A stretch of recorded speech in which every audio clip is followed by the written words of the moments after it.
نبی علیہ الصلوۃ والسلام مکۃ المکرمہ میں بھی حدیث کی راویہ حضرت عائشہ صدیقہ ہیں رضی اللہ تعالیٰ عنہ، مسلم کی روایت ہے، فرمایا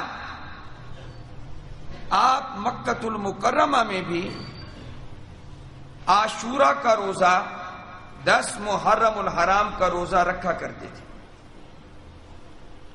نبی علیہ السلام کی عادت شریفہ تھی، آپ 10 محرم کا روزہ مکے میں بھی رکھا کرتے تھے۔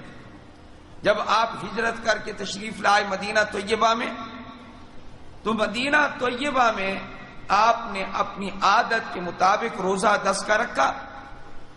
صحابہ نے عرض کی، اے اللہ کے رسول صلی اللہ علیہ وسلم، ھذا یوم تعظمہ الیہود والنصارى، یہ وہ دن ہے کہ یہود و نصارہ بھی اس دن کی تعظیم کرتے ہیں۔ نبی علیہ السلام نے فرمایا، لأصومن التاسع لئن بقیت لأصومن التاسع، اگر میں اگلے سال زندہ رہا تو میں 10 کے ساتھ 9 کا روزہ بھی شامل کروں گا۔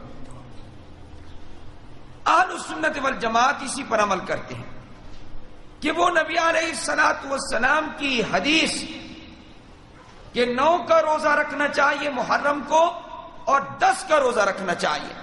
اگر کسی کا 9 کا روزہ چھوٹ گیا ہو تو 10 کے روزے کے ساتھ 11 کا روزہ ملا لے، تاکہ وہ مشابہت والی بات بھی نہ رہے۔ علماء نے اس مسئلے کی اس طرح وضاحت فرما دی ہے۔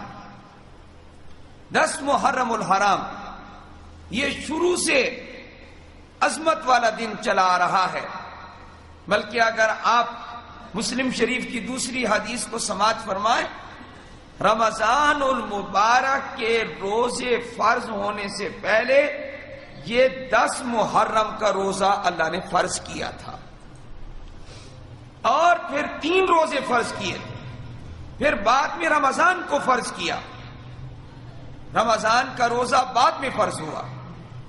10 محرم کا روزہ نبی علیہ السلام نے رمضان کے روزوں کی فرضیت کے بعد بھی اس کی فضیلت کو باقی رکھا، اور کیا ارشاد فرمایا، افضل الصیام بعد رمضان، سب روزوں سے افضل رمضان کے روزوں کے بعد وہ کون سا روزہ ہے؟ فرمایا شہر اللہ المحرم، اللہ کا مہینہ محرم الحرام، اس کا روزہ سب سے افضل روزہ ہے۔ کس کے بعد؟ رمضان المبارک کے بعد۔ افضل الصلاۃ، فرمایا فرض نماز کے بعد سب سے افضل نماز صلاۃ اللیل، وہ رات کی نماز ہے۔ اس لیے محرم کی فضیلت اپنی جگہ پر برقرار ہے۔ وہ کام نہ کریں جن سے شریعت نے منع کیا ہے، گریبان پھاڑنا، یہ کرنا وہ کرنا، ان چیزوں سے اپنے آپ کو دور رکھیں، روزہ رکھیں، یہ شریعت میں جائز ہے، بلکہ اس کا ثواب ہے۔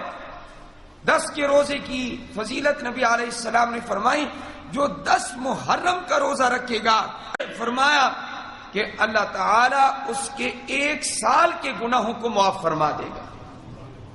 یہ 10 محرم کا روزہ ہے۔